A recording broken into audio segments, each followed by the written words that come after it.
Mahfud yakin vonis Sambo 13 Februari akan adil. Saya kenal hakimnya.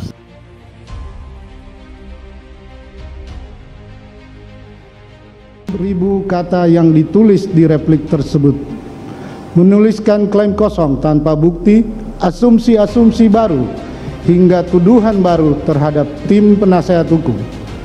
Sungguh sesuatu yang emosional, menyedihkan, dan nyaris sia-sia. Sementara sepanjang persidangan ini tidak terdapat satupun bukti yang menunjukkan bahwa terdakwa Putri Chandrawati dilecehkan atau diperkosa. Tim penasehat hukum hanya bermain dengan akal pikirannya agar mencari simpatik masyarakat. Tim penasehat hukum tidak profesional hanya mampu bermain retorika dengan memojokkan seolah-olah korban Nofriansah Yosua Huta Barat sebagai orang yang berbuat keji, amoral, dan tidak manusiawi. Ini yang mengeksekusi ini, yang memindah orang ini, yang memecat ini, dan semuanya harus persetujuan Pak Sambo.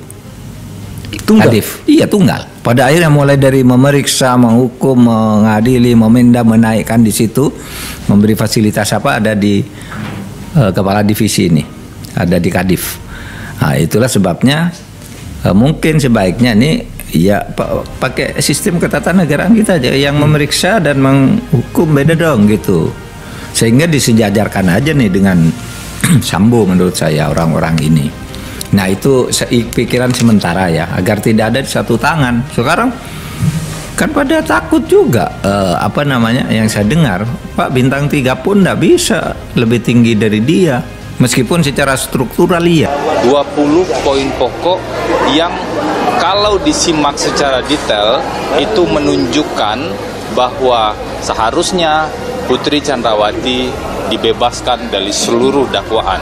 Karena memang dari seluruh tuduhan mulai dari peristiwa di Magelang sampai dengan kejadian pasca penembakan tersebut, penuntut umum keliru. Tapi kami tidak hanya asal klaim, kami tidak melakukan klaim-klaim kosong, karena yang kami ungkapkan itu kami hubungkan dengan bukti-bukti yang muncul di proses persidangan.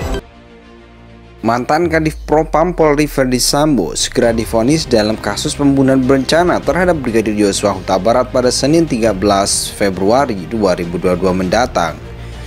Menko Polhukam Mahfud MD mempercayai majelis hakim akan memutus dengan adil. Saya percaya hakim itu bisa membaca denyut-denyut keadilan oleh kejaksaan maupun publik atau masyarakat, ujar Mahfud kepada wartawan di kantor Lemhamnas, Jakarta Pusat, Rabu 1 Februari 2023. Mahfud menyerahkan keputusan itu kepada majelis hakim. Mahfud menyebut putusan itu tak bisa terelakkan. Ya, serahkan saja kepada hakim, apapun nanti keputusannya, ya nanti kita tidak bisa mengelak pada putusan hakim, tutur Mahfud. Mahfud menilai sidang kasus Ferdy Sambo ini berjalan dengan cukup profesional. Dia meminta masyarakat menunggu putusan hakim. Mahfud meyakini jaksa tak akan terpengaruh oleh perdebatan yang terjadi dalam persidangan. Dia menyebut mengenal hakim yang memimpin jalannya sidang kasus Ferdy Sambo. Berdebat ya berdebat, biasa di pengadilan, saling menyalahkan antara jaksa dan pengacara, tapi ilmunya hakim itu kan banyak pengalaman. Debat-debat kayak gitu sudah makanan sehari-hari, sehingga dia nggak akan terpengaruh oleh tipuan-tipuan perdebatan, jelas Mahfud. Itu hakim yang saya lihat, saya tahu hakimnya, kenal saya, imbuhnya. Mantan Kadif Propam Polri Ferdy Sambo segera divonis dalam kasus pembunuhan berencana terhadap Brigadir Yosua Huta Barat pada Senin 13 Februari 2022 mendatang. Menko Polhukam Mahfud MD mempercayai majelis hakim akan memutus dengan adil. Saya percaya hakim itu bisa membaca denyut-denyut keadilan oleh kejaksaan maupun publik atau masyarakat, ujar Mahfud kepada wartawan di kantor Lemhamnas, Jakarta Pusat, Rabu 1 Februari 2023. Mahfud menyerahkan keputusan itu kepada majelis hakim. Mahfud menyebut putusan itu tak bisa terelakkan. Ya, serahkan saja kepada hakim, apapun nanti keputusannya, ya nanti kita tidak bisa mengelak pada putusan hakim, tutur Mahfud.